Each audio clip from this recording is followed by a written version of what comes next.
नमस्कार, आप देख रहे हैं अपना बिहार और मैं हूं आपके साथ विभा उपाध्याय। बुलेटिन में सबसे पहले बात कोरोना अपडेट की। तो लॉकडाउन की तारीख 3 मई तक बढ़ा दी गई है। पूरे देश में अब लॉकडाउन 3 मई तक जारी रहेगा। बाहर निकलने के नियम अब और सख्त होंगे। कल सरकार की ओर से गाइडलाइन जारी की जाएगी। जिन इलाकों में सुधार होगा वहां पर शर्तों के साथ छूट दी जाएगी। 20 अप्रैल तक राज्यों का मूल्यांकन किया जाएगा। सभी यात्री ट्रेनें 3 मई तक फिलहाल कैंसिल हैं। वहीं 15 अप्रैल से 3 मई के बीच फ्लाइट टिकट भी कैंसिल कर दी गई हैं। अहमदाबाद की बात करें तो 3 मई तक मेट्रो सेवा बंद रखी गई है। 24 घंटे में कोरोना के 1211 नए मामले अब तक सामने आ चुके हैं। वहीं 24 घंटे में 45 लोगों की मौत इस संक्रमण की वजह से हो चुकी है। अब तक कोरोना से कुल 353 लोगों ने अपनी जान गंवाई है। वहीं 1036 कोरोना मरीज इस संक्रमण के बावजूद भी ठीक होकर घर वापस लौटे हैं। 80 करोड़ लोगों को 3 महीने तक फ्री में राशन दी जाएगी। 3 महीने तक मुफ्त में राशन गरीबों को भी मिलेगा। अब तक 2,31,000 टेस्ट कोरोना पॉजिटिव को लेकर किए जा चुके हैं। बिहार में अब तक 66 कोरोना मरीज जो संक्रमित हैं वो सामने। बिहार में अब तक 1 मरीज की संक्रमण के बाद मौत हुई है। झारखंड की बात करें तो अब तक 27 कोरोना पॉजिटिव सामने आ चुके हैं और 2 कोरोना मरीजों की मौत अब तक इस संक्रमण की वजह से हो चुकी है। देश भर में 3 मई तक लॉकडाउन जारी रहेगा। प्रधानमंत्री नरेंद्र मोदी ने यह ऐलान किया।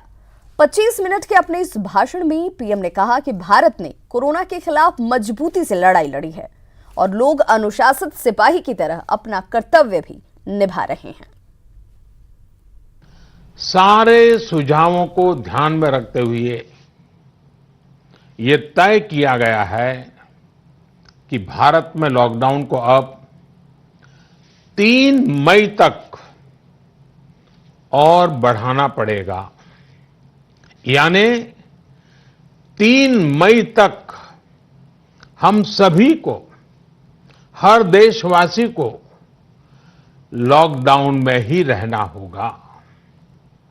इस दौरान हमें अनुशासन का उसी तरह पालन करना है जैसे हम करते आ रहे हैं। तो वहीं कोरोना संक्रमण से बचाव के लिए किए जा रहे तमाम कार्यों की आज बिहार के मुख्यमंत्री ने समीक्षा की। मुख्यमंत्री ने पल्स पोलियो की तर्ज पर ही प्रभावित जिलों में डोर टू डोर स्क्रीनिंग अभियान चलाने के निर्देश दिए। बिहार के करीब 8,000 गांवों में स्क्रीनिंग की जाएगी और जिन जगहों पर मरीज मिले हैं वहां से 3 किलोमीटर के दायरे में सघन जांच अभियान चलाया जाएगा। 16 तारीख से हम लोग पल्स पोलियो की तर्ज पर हम लोग डोर टू डोर स्क्रीनिंग कराएं तक का निर्णय है। जो मैं आपको बताना चाहूंगा कि कुछ एक जिले ऐसे हैं जिसमें हम, ये जिले हैं सिवान, बेगूसराय, नवादा और नालंदा।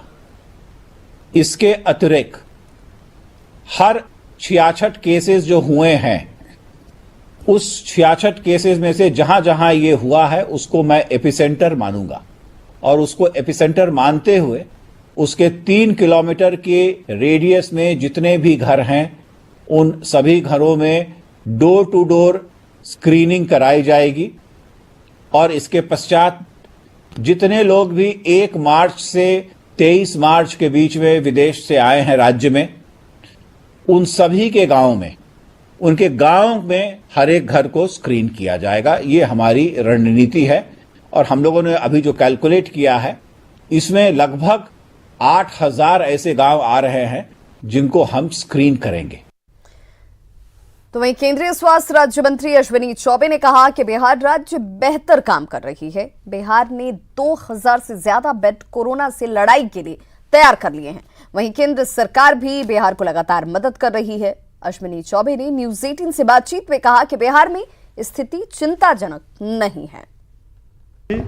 काफ़ी अमल किया है और केंद्र सरकार, राज्य सरकार मिल करके, चाहे कोई भी राज्य हो, बढ़ चढ़ करके लोग काम कर रहे हैं। महाराष्ट्र से लेकर के जिन प्रांतों में बढ़े हैं वहाँ भी नए नए प्रयोग हो रहे हैं। कई राज्यों ने प्रयोग किया है और उनका प्रयोग सुखद रहा है, चाहे वो केरल का हो, चाहे उत्तर प्रदेश का हो। और बिहार सरकार में ने पूरी तरह निष्ठा के साथ जहाँ अस्पतालों की अच्छी व्यवस्था खड़ी कर दी है, कोरोना के लिए अलग वार्ड बनाए जा रहे हैं, अलग अलग अस्पताल, वहाँ पर लगभग हजारों बेड, आज हम ये कह सकते हैं कि लगभग 2000 से भी ज़्यादा बेड कोरोना के लिए स्पेशलाइज्ड वहाँ अभी तक किए हैं, आगे भी करने की प्रक्रिया जारी है। तो हर तरह से सभी अस्पतालों को व्यवस्थित कर रहे हैं और सरकार की ओर से हर संभव सहयोग सभी राज्यों को दिया जा रहा है। तो इस लॉकडाउन के दौरान पशुओं को हो रही परेशानी को लेकर पशुपालन विभाग आगे आया है। पटना की सड़कों पर आवारा कुत्तों के बीच पशुपालन विभाग के अधिकारियों ने बिस्किट और कम्युनिटी किचन से तैयार खाने को यहां पर बांटा। जायजा लिया संवाददाता संजय कुमार ने। कोरोना संक्रमण के कारण पूरे मानव जीवन पर ही संकट नहीं आन पड़ी है, बल्कि जो प्राणी जगत है वो इस पूरे मामले से हलकान है। और देखिए, फिलहाल पशुपालन विभाग की टीम आज से एक अभियान पर निकली है। जो स्ट्रीट डॉग्स हैं उनको लगातार खाना खिलाया जा रहा है। पटना की अगर बात कर लें तो पिछले कई दिनों में कई जो स्ट्रीट डॉग्स हैं उनकी मौत हो गई है, भूख से मौत हो गई है। और अब पशुपालन विभाग की जो पूरी टीम है वो राजधानी पटना में यूँ घूम रही है सड़कों पर, और उन्हें न केवल बिस्किट बल्कि बनाई गई खिचड़ी भी उनको परोसी जा रही है। और जो पशुपालन विभाग के अधिकारी हैं वो लगातार राजधानी पटना में घूम घूम कर जो स्ट्रीट डॉग है उसको इसी तरीके से खिला रहे हैं ताकि वो भूख से परेशान न हो और उनका जीवन जो है उन पर किसी तरह का संकट नहीं खड़ा हो। जो पशुपालन विभाग के अधिकारी हैं उन्हीं से हम बात कर लेते हैं। सर, ये आज से किस तरह का ये अभियान चला आप लोगों का? ये बिहार राज्य में 7-10 जिले में या स्ट्रे डॉग जो भी है उसके लिए पशुपालन के निदेशक डॉक्टर विनोद सिंह गुंजाल के पहल पर बिहार पशु चिकित्सा संघ के द्वारा पूरे बिहार में आज जो है पटना से शुरुआत हुई है। नालंदा, नवादा, बेतिया, दरभंगा, बेगूसराय, पूर्णिया, इतने ज़िले में ये सुविधा चालू कर दी गई है। और कल से परसों तक पूरे 38 जिला में बिहार पशु चिकित्सा संघ के द्वारा ये जो स्ट्रे डॉग हैं उसके लिए हम लोग डॉग फीड, खाना, खिचड़ी जो भी है हम लोग से एक टाइम कम से कम डिस्ट्रिक्ट टाउन में हेडक्वार्टर भूख से तो मौत हो रही है और यही रिपोर्ट हमारे पास आई थी। उसी को मद्देनज़र रखते हुए हमने ये जो community kitchen for stray dogs ये कॉन्सेप्ट हमने शुरू किया है। पशुपालन विभाग के हमारे जो सचिव हैं, हमारे जो निदेशक महोदय हैं, उनके आदेशानुसार हम लोग कार्य कर रहे हैं। इन्हीं स्ट्रे डॉग्स के लिए हम खिचड़ी, मतलब जो संभव हो सके, जो वो पसंद करे वो खाना बना के हम ये स्ट्रे डॉग्स तक पहुंचा रहे हैं। तो निश्चित तौर पर एक अच्छी पहल, एक प्रशंसनीय पहल और सुखद अनुभूति देने वाली पहल। अगर पशुपालन विभाग इस तरह का अभियान चला रहा है तो निश्चित तौर पर जो स्ट्रे डॉग्स हैं उनकी जान बचेगी और एक पॉजिटिव मैसेज भी सोसाइटी को जाएगा। कैमरा पर्सन राहुल के साथ Sanjay Kumar, news 18 Patna. Tourist visa पर भारत आकर धर्म प्रचार में जुटे जमातियों पर सरकार ने सख्त रुख अख्तियार करना शुरू कर दिया है। ऐसे में 46 लोगों के खिलाफ कार्रवाई करते हुए सभी को गिरफ्तार किया गया। ये गिरफ्तारी पटना, अररिया और बक्सर से की गई। 17 तबलीगी पटना से हैं, जबकि 11 बक्सर से और 17 अररिया में गिरफ्तार किए गए। पटना में पकड़े गए विदेशी किर्गिस्तान के रहने वाले हैं, जिन्हें फुलवारी शरीफ और समनपुरा से क्वारंटीन किया गया था, जिन्हें जेल भेज दिया गया है।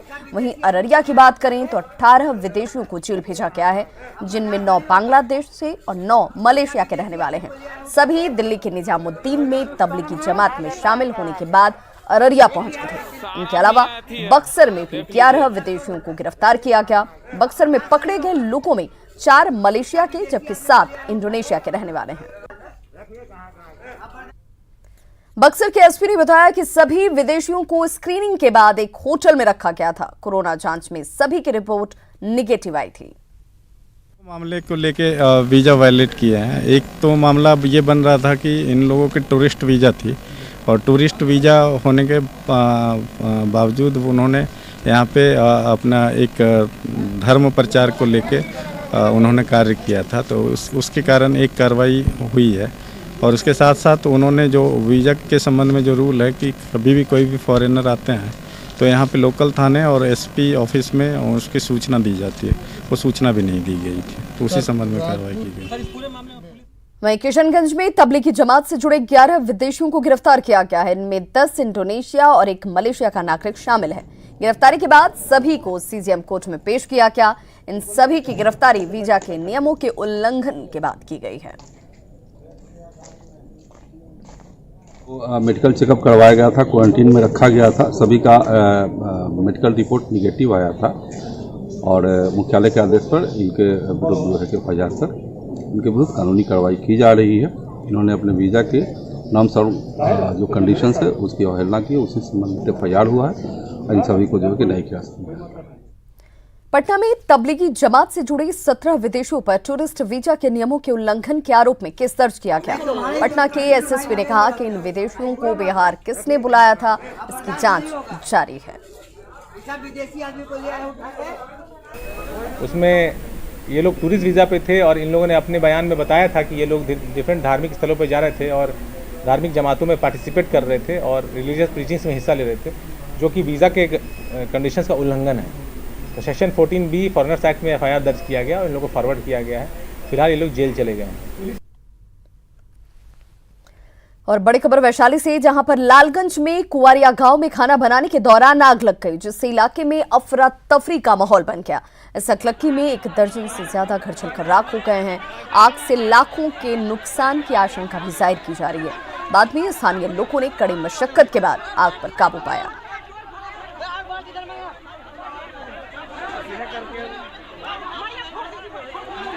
इस अगलगी में 1 दर्जन से ज्यादा घर जलकर खाक हो गए हैं।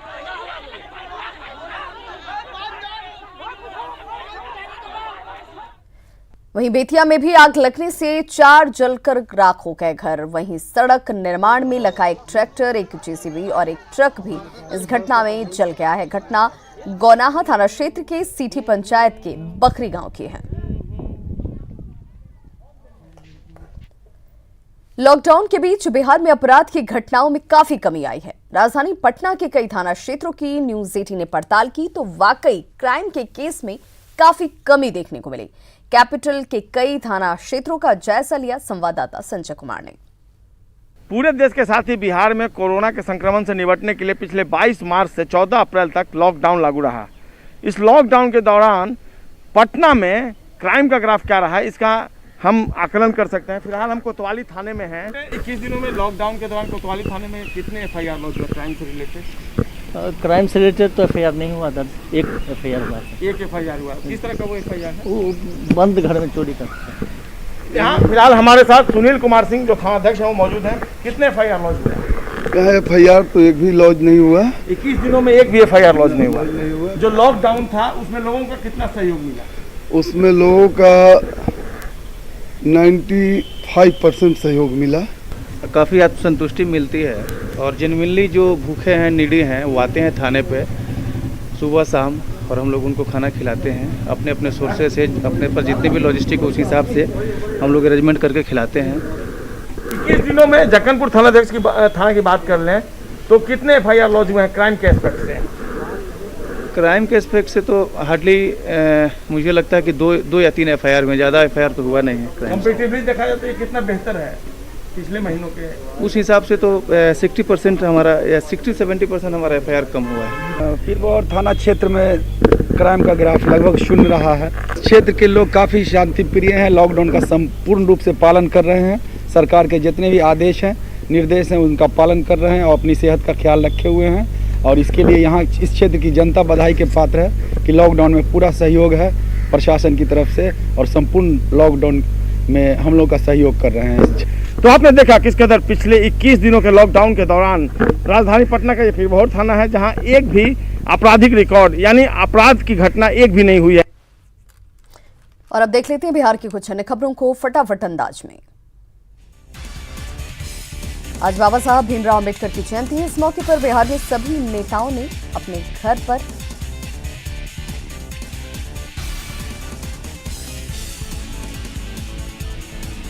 भागलपुर के नौगटिया की बात करें तो 2 कुख्यात अपराधी अशोक दास और चंदन दास गिरफ्तार किए गए। कॉम्बैक ऑपरेशन के दौरान इन दोनों की गिरफ्तारी हुई। पूर्णिया के खाताहाट में अचानक आग लगी। किराना दुकान समेत 8 घर जलकर राख हो गए। दमकल की मदद से आग पर काबू पाया गया। गोपालगंज में मानसिक रूप से विक्षिप्त शख्स की मौत। मीरगंज के पिपरा खास गांव की घटना। भागलपुर में लॉकडाउन का सख्ती से पालन। पुलिस ने चलाया चेकिंग अभियान। बिना मास्क पहनकर बाहर निकलने वालों पर सख्त कार्रवाई। भागलपुर में लॉकडाउन के दौरान जरूरतमंदों को भोजन उपलब्ध कराने के लिए ट्रैफिक पुलिस और स्काउट गार्ड आए सामने। स्काउट भवन में पुलिस के जवानों ने बनाया पूरी और सब्जी। भागलपुर के ग्राम पंचायत भवन में कार्यकर्ता ऑपरेटरों ने एसटीओ कार्यालय में व्यवस्था का किया विरोध। एसटीओ कार्यालय में सोशल डिस्टेंसिंग का पालन नहीं करने पर जताया गया विरोध। पुलिस पर बदसलूकी का आरोप। भागलपुर के मिर्जन हाट सब्जी मार्केट में लॉकडाउन का नहीं हो रहा पालन। सब्जी मार्केट में भारी भीड़। पटना के मछुआ टोली में ट्रैफिक पुलिस की सख्ती। पुलिस ने की कई गाड़ियों को जब्त। दानापुर के फुलवारी शरीफ में वार्डों को किया जा रहा सैनिटाइज। नगर परिषद कर्मी डाटा कर रही हैं कलेक्ट। बाहर से आए लोगों की छानबीन। छपरा नगर निगम के सफाई कर्मियों विधायक सीएन गुप्ता ने किया सम्मानित। इन कर्मियों को सफाई कर्मियों को बताया कोरोना योद्धा। लॉकडाउन के बीच रोहतास में मुड़ियार गांव को रेलवे ने लिया गोद। गांव को किया सैनिटाइज। मच्छरों को भगाने के लिए चलाई गई फॉगिंग मशीन। भागलपुर के टीएम ने 242 पंचायतों के ग्रामीण प्रतिनिधियों के साथ की मीटिंग। लॉकडाउन के नियमों को पालन कराने का अनुरोध। शेखपुरा में जीविका की पहल। महिलाओं को जीविकोपार्जन योजना के तहत मिल रहा है 2,000 रुपए कैश। पूर्णिया के जलालगढ़ थाना प्रभारी ने लोगों के बीच बांटे सूखे राशन। गांव में जाकर सोशल डिस्टेंसिंग का पालन करने की अपील।